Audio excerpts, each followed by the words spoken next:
importance. Let us see this question. Find the tension T needed to hold the cart in equilibrium if there is no friction. So look at the diagram. Here, upside one mass is fixed on a cart. So what is happening? Let us resolve this one into components. See, mass is here. Its weight is acting vertically downside, and it's a horizontal component. You know that it is mg sine theta, and vertical component. You know that it is mg cos theta.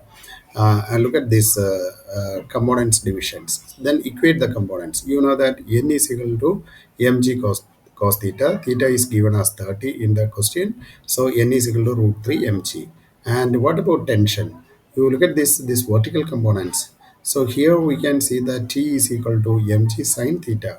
So T is equal to n is already root 3 mg into sine 30 is 1 by 2. After cancellation, we will get T is equal to root 3 by 4 mg. So out of this, option 4 is the right answer. Thank you. Do it a number of times to get accustomed with this resolution of